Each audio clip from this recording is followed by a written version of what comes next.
इस 9th class के batch में आपका स्वागत है और देखने का प्रयास करेंगे। आपका आज जो है ये चैप्टर तीसरे चैप्टर के लिए कोऑर्डिनेट ज्योमेट्री के लिए आपका ये 3.2 का एक्सरसाइज चलने वाला है। तो तमाम बच्चे पहले तो ध्यान से समझने का प्रयास करें, बिल्कुल सीधे हो जाए और इत्मीनान से पहले समझने का प्रयास करना है। लिखना नहीं है, कोई भी बच्चे को पहले समझ लेना है। अगर समझ गए तो अपना, और नहीं तो बेकार हो जाएगा, है कि नहीं। तो चलो देखो, इससे पहले हमने थ्योरी में सारे चीजों को पढ़ा रखा है। चलो देखो, कह रहा है यहाँ सवाल कह रहा है पहला कि निम्नलिखित प्रश्न में से प्रत्येक प्रश्न का उत्तर दीजिए, है ना। कहता है कार्तीय तल में किसी बिंदु की स्थिति निर्धारित करने वाले क्षैतिज और ऊर्ध्वाधर रेखा का क्या नाम है।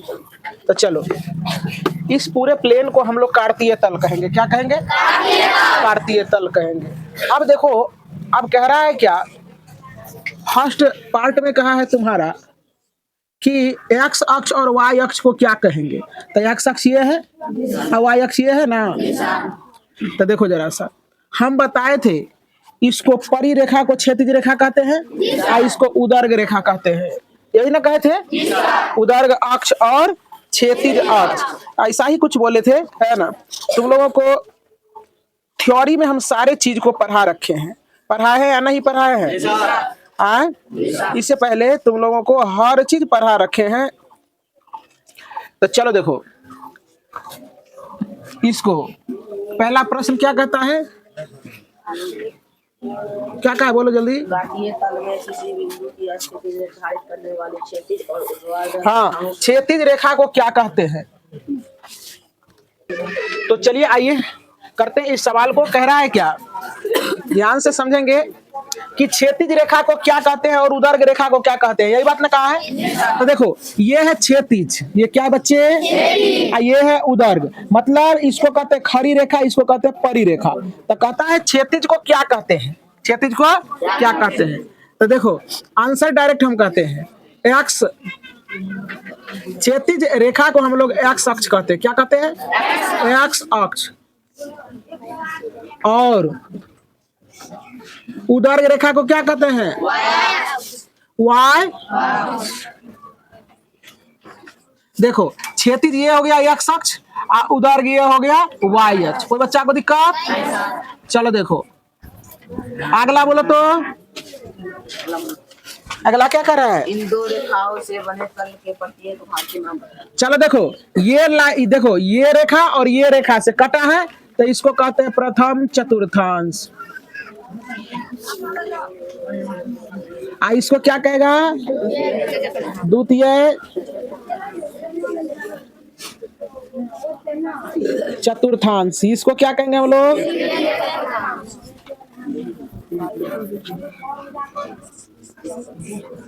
तृतीय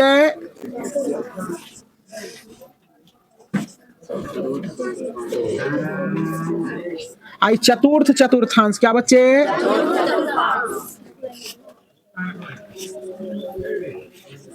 चतुर्थ थोड़ा है ये, चतुर्थ चतुर्थांश। ध्यान से समझने का प्रयास करो। क्या कहता, प्रत्येक खंड को क्या कहते हैं, कि यही बात कहा है, प्रत्येक खंड को क्या कहते हैं। तो प्रत्येक खंड को चतुर्थांश कहते हैं, पाद कहते हैं, क्वाड्रेंट कहते हैं, यही बात ना। तो देखो कहेंगे प्रत्येक खंड प्रत्येक खंड को चतुर्थांश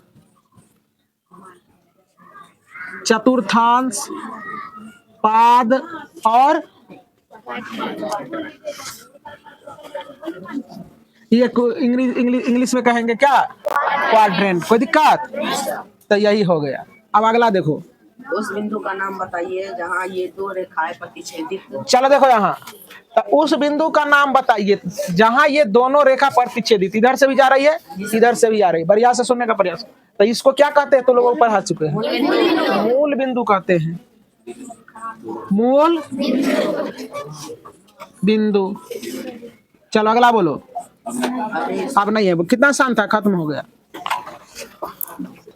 तो आइए, अब आपका जो है ना 2 नंबर का प्रश्न है, बहुत ही आसान सा प्रश्न है। कहता आकृति 3.14, मतलब 3.14 यहाँ जो दिया है 3.1, पीछे चलेंगे बच्चे, यहाँ देखने का प्रयास करें। 3.14 जहां भी है उसको देखने का प्रयास करें, किताब में ही दिया हुआ है ना। आकृति यहाँ देखो 3.14 है, बच्चे देखने का प्रयास करें। इसके अनुकूल, इस डायग्राम के अनुकूल जितने भी पार्ट दिया गया उसको बनाने का प्रयास करना है ना। तो चलो देखो पहले पार्ट में क्या कहता है बोलो। हाँ, तो चलो देखो बच्चे यहाँ देखने का प्रयास करें। बी का निर्देशांक, बी का निर्देशांक। तो ये लड़की बी पर खड़ी है। कहाँ खड़ी है? कहाँ खड़ी है? बी पर। और इससे पूछो कि तुम्हारा निर्देशांक क्या होगा। तो ये लड़की कह रही क्या बच्चे तुम नहीं जानते हो मेरा जो निर्देशांक होगा, तो हम देखो एक्स अक्ष पर देखो हमारा निर्देशांक खोजना है। तो क्या मिला एक्स पर? कहता मैं 5 और इस इधर देखो वाई पर देखो कितना है? माइनस नहीं है रे बच्चे, -5 और 2। तो ये इसका निर्देशांक क्या हो गया? बी का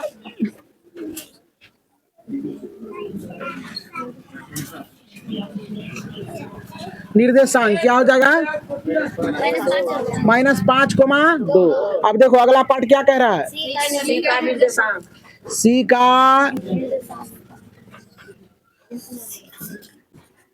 का निर्देशांक। यहाँ देखो बच्चे सी कहाँ है खोजो।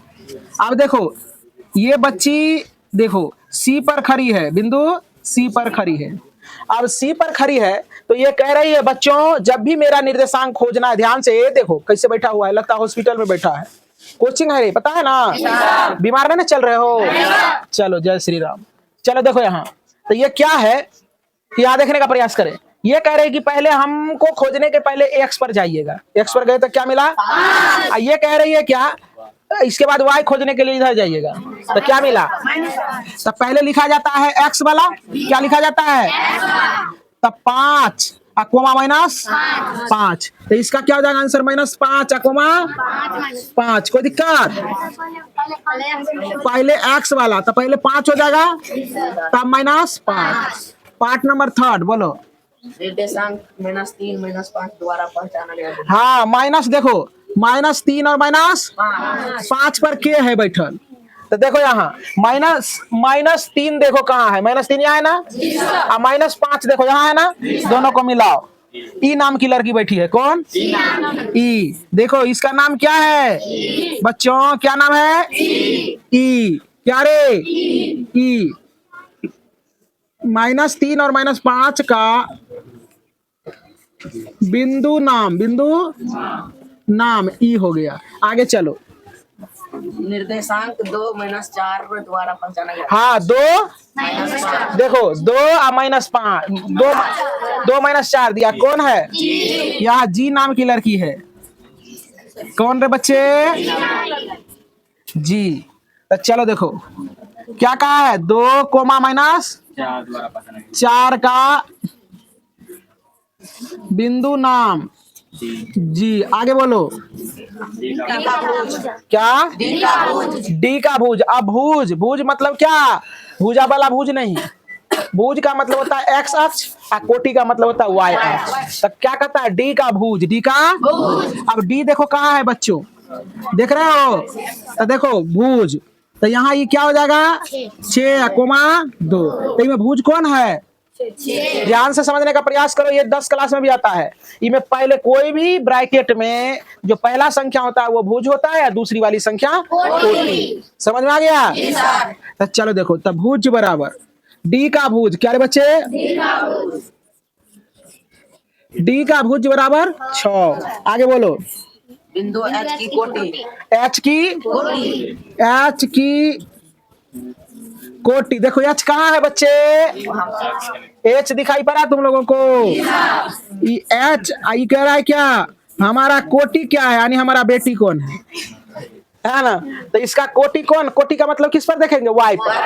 तो कोटि जखन ये कहे तो वाई पर देखना है। तो क्या मिलेगा? -5।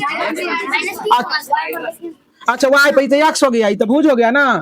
कोटि ना देखना है तो वाई पर देखेंगे -3। आगे बिंदु एल के निर्देशांक। एल का निर्देशांक, एल का निर्देशांक। अब देखो एल नाम की लड़की है, एल नाम की, आइए अपना निर्देशांक खोज रही है कि हम कहाँ स्थित हैं। तो देखो पहले x लिखा जाता है, तो इसी लाइन पर है, इसका मतलब x एक कोटि बढ़ा है, तो x हो जाएगा 0 और y हो जाएगा 5। कोई दिक्कत? तो इसका हो जाएगा आंसर क्या, 0,5। आगे बोलो। m का